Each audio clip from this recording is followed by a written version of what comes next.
Olá pessoal, tudo bem? Seja muito bem-vindo a mais um vídeo aqui no canal Full Cycle. Meu nome é Wesley Williams e no vídeo de hoje você vai aprender alguns pontos que são extremamente básicos e necessários para você utilizar o Golang da melhor maneira possível. E lembrando, se você está aprendendo o Golang, está sendo um ótimo investimento que você está fazendo na sua carreira. A cada dia mais empresas estão utilizando essa linguagem.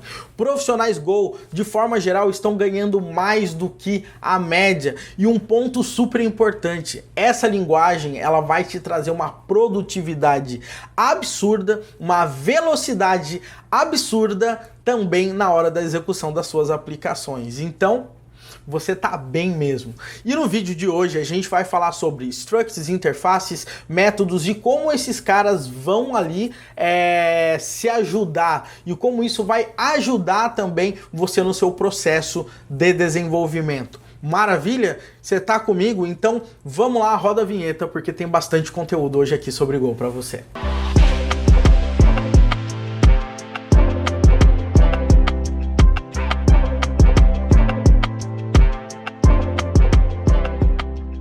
Bom pessoal, e antes de a gente ir direto ao assunto, eu gostaria muito mesmo de pedir para você dar um joinha nesse vídeo. Dessa forma, outros devs vão ter a oportunidade de assistir esse vídeo. O YouTube ele distribui mais quando você dá um joinha, galera. Então ajuda o nosso canal aqui. Coloca o dedo no joinha aqui, dá um like nesse vídeo, eu espero, não tem problema. Não esquece também de aproveitar, assinar o nosso canal e ativar as notificações. Todas as vezes que a gente soltar um vídeo top que nem esse, você vai ser notificado. E eu não tenho certeza, eu não tenho dúvida na realidade que você vai gostar. Maravilha? Agora, sem mais delongas, vamos falar um pouco mais sobre structs, interfaces e métodos aqui na Golang. Pessoal, a parada é o seguinte, quando você está trabalhando aí com uma linguagem orientada a objetos, normalmente você tem aquelas classes, você tem interfaces, que as classes implementam essas interfaces.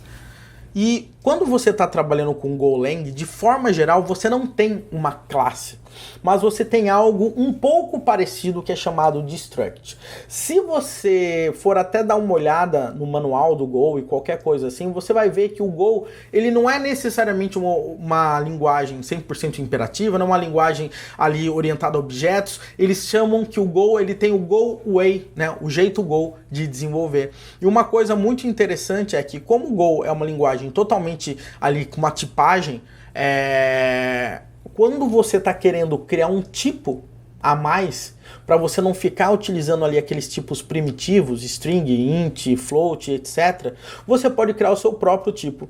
Você pode modelar esse tipo para isso te ajudar no seu processo de desenvolvimento. E além disso, você pode agregar funções nesses seus tipos, que vão ser os nossos queridos métodos, como se fosse um método de uma classe. E aí você tem ali um recheio muito grande de opções, um leque muito grande de opções do que você pode fazer. Para você entender de uma forma mais clara, eu vou te mostrar isso na prática agora. Vamos lá. Estou aqui no meu Visual Studio Code, com um package main, uma função main aqui, que é a função inicial. Se você nunca viu isso que eu estou te mostrando, eu recomendo que você dê uma olhada na nossa playlist. Eu vou colocar um cartãozinho aqui ou na descrição, para você começar do zero com Go. Legal? A gente está fazendo uma playlist bem bacana. Então, o que acontece, galera? Parada é o seguinte. Quando eu estou criando, por exemplo, var idade, eu posso colocar um int. Eu posso colocar var nome, tá? Como uma string. Mas, às vezes, eu posso ter uma pessoa que vai ter um nome e vai ter uma idade. E não fica muito legal eu ficar controlando essa pessoa com variáveis soltas. Então, muitas vezes, é mais interessante eu criar um tipo pessoa e eu falo que esse tipo é do tipo struct. E aí, nesse caso, eu posso colocar o nome como uma string e a idade, tá? Como um inteiro. E a partir de agora, tudo vai ficar um pouco mais simples. Olha só que interessante. Eu posso falar que o Wesley, ele é uma pessoa, e essa pessoa tem um nome, e o nome dela é Wesley, e ele tem uma idade de 23 aninhos. Na realidade eu não tenho, tá? Eu tenho 36. Mas ok. Agora, o que que acontece? Se eu quiser imprimir algo, aqui eu posso colocar fmt print ln e eu posso colocar assim, ó, nome Wesley.nome. E agora tudo vai ficar mais fácil. Go run. E olha só, nome Wesley. Então você percebe agora que eu tenho como se fosse um objeto, tá? Como se fosse um objeto onde eu tenho duas propriedades, nome e idade. Muito parecido com uma classe, se você pensar bem. Mas agora é o seguinte, vamos imaginar que o Wesley, ele tem um carro, legal? Então, eu poderia colocar aqui carro e uma string. Mas um carro é muito mais do que apenas um título, uma string. Um carro pode ser um tipo. Então eu posso simplesmente aqui chegar e colocar type carro. E aqui eu posso colocar fabricante, que é uma string. Eu posso colocar modelo, que é uma string. E eu posso colocar o ano, que é um inteiro. E aqui nesse momento eu posso falar que o Wesley tem um carro que é do tipo carro aqui pra gente. Legal? Então isso aqui vai nos ajudar. Por quê? Porque quando eu for passar aqui o carro que o Wesley tem, eu vou ter que passar um tipo carro. E olha só que interessante. Eu vou ter aqui de uma certa forma o fabricante do meu carro, que eu vou poder passar. Uma outra coisa, deixa eu só colocar uma coisa aqui para ficar mais claro ainda. Assim fica mais tranquilo a ordem que nós vamos seguir, tá? Então aqui eu tenho o carro do tipo carro. Eu até vou fazer assim para ficar um pouco mais fácil pra gente, tá? Eu vou criar aqui uma BMW, dois pontos igual a um carro. E aqui eu vou ter o fabricante desse carro, que vai ser a BMW. Aí eu vou falar que um modelo da BMW é a minha BMW XPTO, tá? Aí eu vou falar que o ano da minha BMW é o ano de 2021. Legal? E agora, quando eu chego aqui em carro para o Wesley, eu simplesmente posso passar aqui BMW. Então, nesse caso, agora, olha só que interessante. Eu posso chegar aqui e posso colocar carro, dois pontos, e eu posso colocar, olha só que interessante, Wesley.carro.fabricante. E olha só que interessante agora, Wesley, carro, BMW. Legal? Agora, olha só que legal, galera. Se você entender uma coisa aqui, vai ficar muito claro. Se você perceber aqui, a gente está utilizando uma espécie de composição, porque a BMW ela é um tipo de carro que o Wesley acaba tendo. Então, acaba ficando mais fácil a gente conseguir entender uma coisa. Agora, uma coisa seria bem interessante aqui pra gente. E se eu quisesse falar que o Wesley, ele andou com a BMW dele, tá? Então, o que que eu vou fazer agora aqui? Eu posso criar uma função dizendo que o Wesley andou com a minha BMW. Então, eu posso colocar assim, ó, função andou, aqui pra mim. Aqui eu posso colocar a pessoa. E aí eu posso colocar assim nessa minha função. .println. E eu posso colocar aqui o nome da pessoa. Então eu vou colocar aqui. Na realidade eu vou colocar assim, né? Pessoa, que é do tipo pessoa, né? Tô viajando. Pessoa.nome, que é o Wesley. Andou. Eu já vou colocar aqui pessoa.carro.fabricante. Legal? E agora, olha só que interessante. Se eu chegar agora aqui, eu simplesmente posso colocar andou e eu vou colocar o Wesley aqui dentro, porque o Wesley é do tipo pessoa. Então vamos lá. Wesley andou de BMW. Fechou? Agora, se você perceber, tá um pouco solto essa parada, tá? Deixa eu até colocar aqui. Por que que tá um pouco solto? Porque esse andou, ele tá muito genérico, ele recebe uma pessoa, tá muito claro. Mas eu poderia gerar uma relação mais forte entre essa pessoa e entre essa função, ok? E pra gente fazer isso, nós podemos criar algo chamado de método. O método, na realidade, ele é uma função atachada a um tipo, aqui nesse caso da nossa struct. Então, para eu fazer isso, olha só que interessante para você ver como, no final das contas, isso é fácil. Eu posso falar que P representa a minha pessoa. Andou. Nossa, Wesley, o que que isso significa? Eu estou falando que esse P, se você já trabalhou com orientação a objetos ou qualquer coisa aqui, esse é o momento que você usa aquele this, tá? O que que isso significa? Eu estou dizendo que o P é exatamente o cara da pessoa que a gente está andando aqui. Como assim, Wesley? Eu posso colocar p.nome, eu posso colocar p.carro.fabricante. Por quê? Porque esse P representa a pessoa. E agora eu tenho o meu método atachado a essa pessoa. Agora olha só que interessante. Ao invés de eu colocar andou, eu posso simplesmente colocar Wesley.andou. E eu vou ter exatamente o mesmo resultado.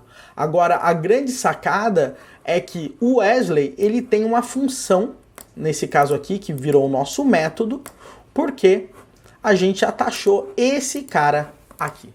Legal? Então, isso aqui pra gente é extremamente importante.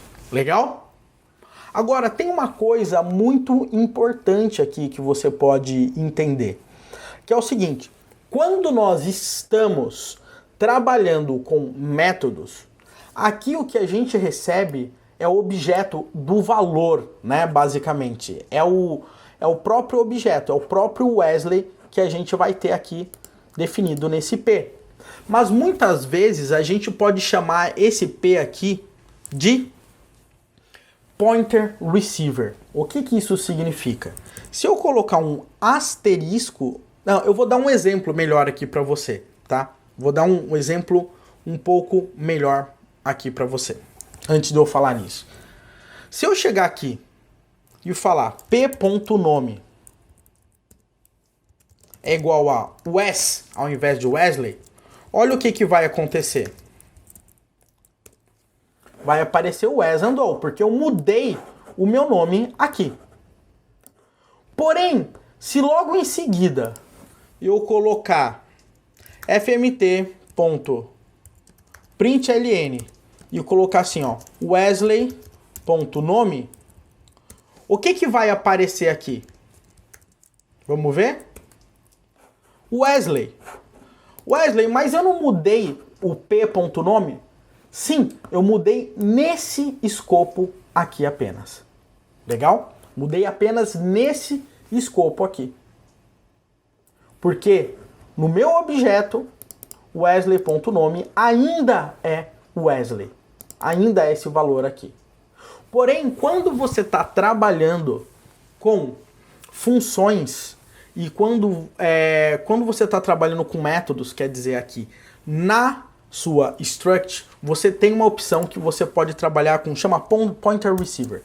Basicamente, você vai passar um ponteiro aqui agora. E esse P, ele vai fazer referência ao que, no final das contas? Ao nome desse cara. Então, se eu mudar o nome aqui agora, esse nome ele vai ser replicado em todos os lugares. Olha só. Perceba agora aqui que o meu nome virou Wes para sempre.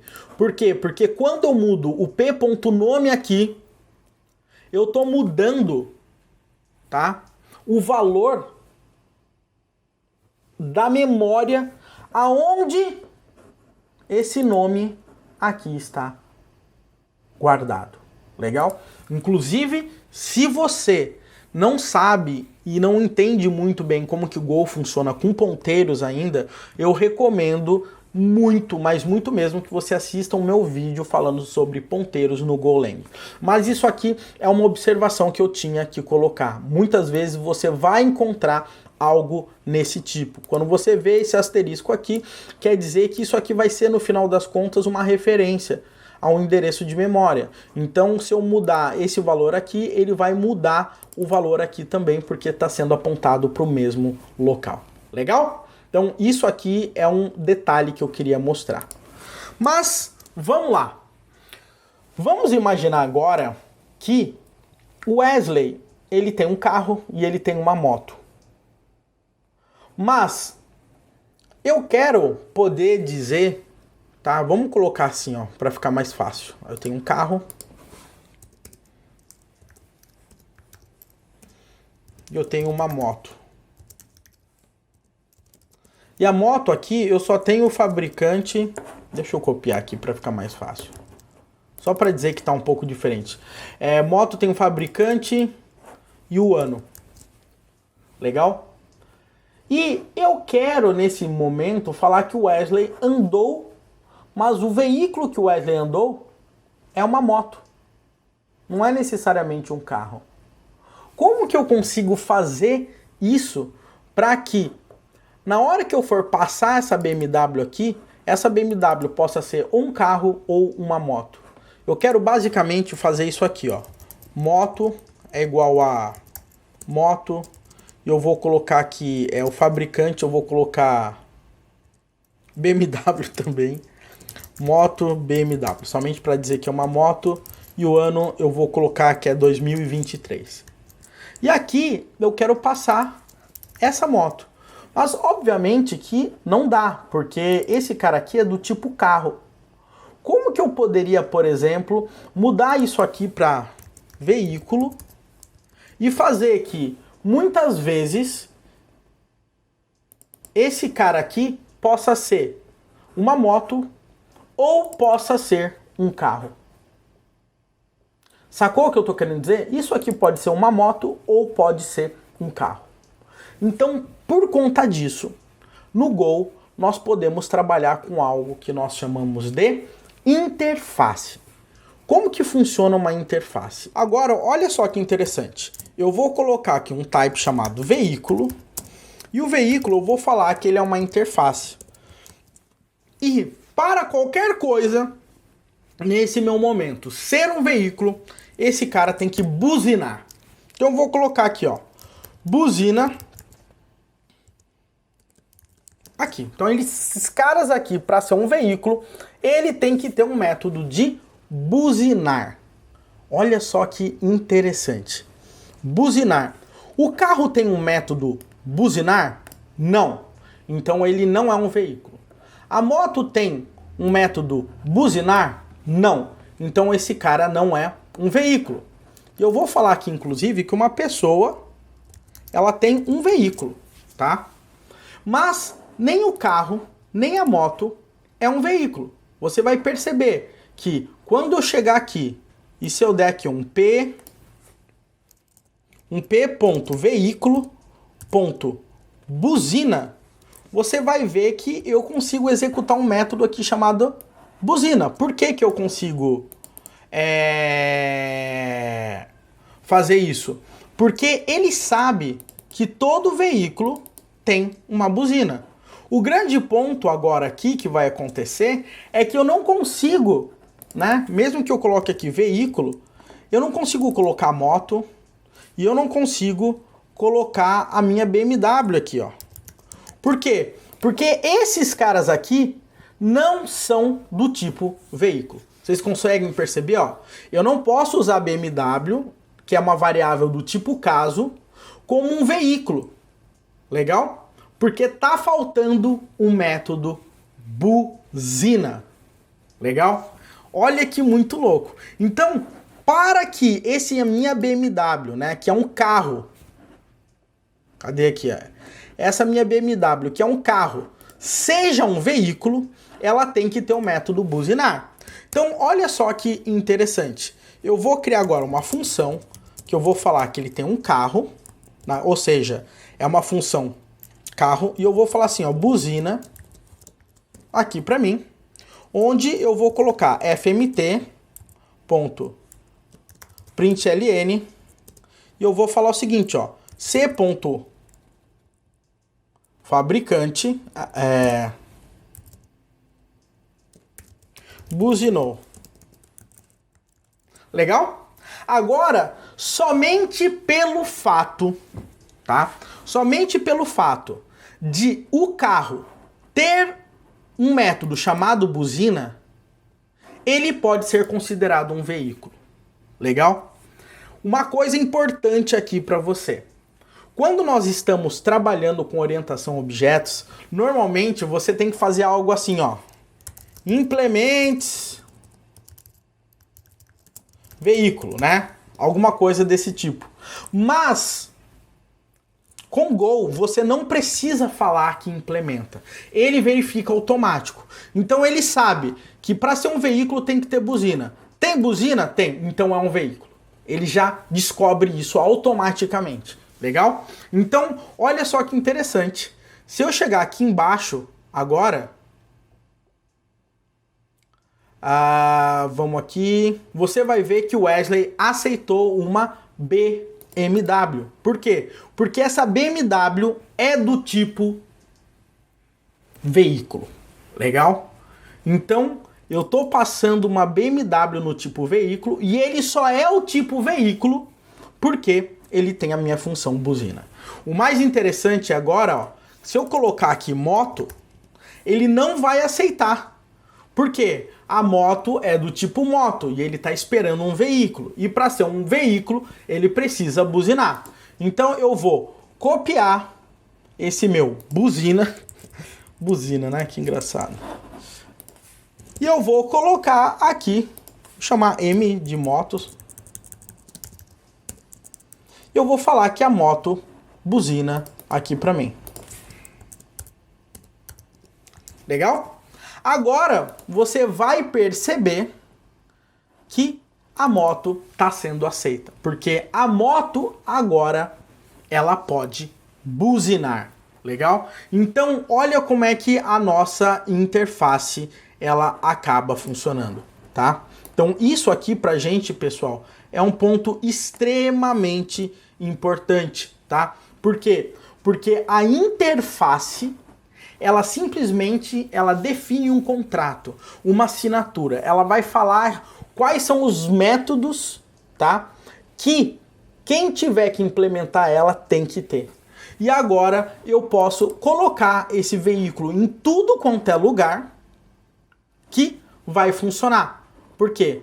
Tanto o carro quanto a minha moto é um veículo. Eu sei que ele é um veículo porque ele implementa o método buzina. Senão o Go ele já teria chiado aqui pra gente. Legal? Então isso aí é um ponto extremamente importante e você não pode ignorar. É muito, mas muito comum mesmo você ver isso sendo utilizado na Golang.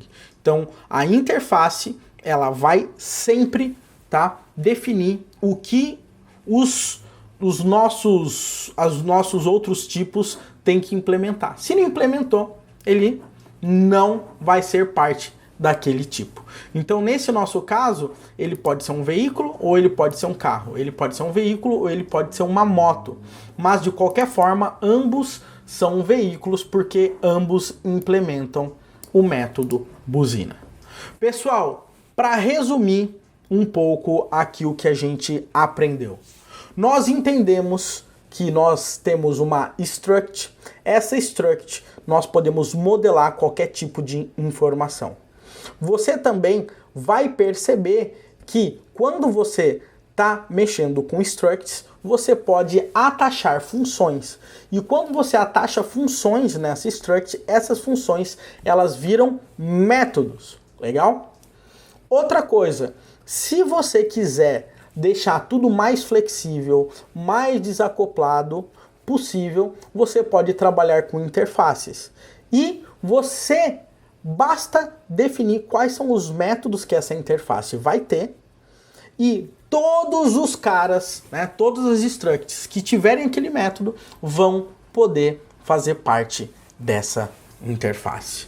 Então, galera, eu realmente espero que você tenha entendido o que eu acabei de passar aqui.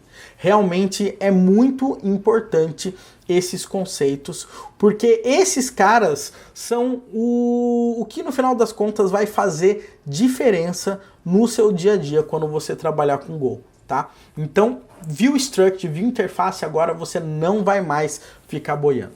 E eu queria aproveitar sempre para pedir, se você não curtiu esse vídeo ainda, curte agora, dá um like, dá um joinha aqui pra gente, assina o nosso canal. Isso vai motivar inclusive a gente a criar outros vídeos nessa qualidade, bem passo a passo. Às vezes ficam até longos para explicar alguma coisa bem simples, mas eu gosto de bem passo a passo para que você consiga entender cada detalhe do que a gente está passando. Maravilha? Galera, era basicamente isso que eu queria passar para você. Espero que você tenha gostado e continua firme com a Golang. Eu não tenho dúvidas que você vai se apaixonar por essa linguagem e dá para perceber que os conceitos não são muito complexos, né? Então, vamos que vamos, galera. Tudo de bom, um beijo no coração e até o nosso próximo vídeo.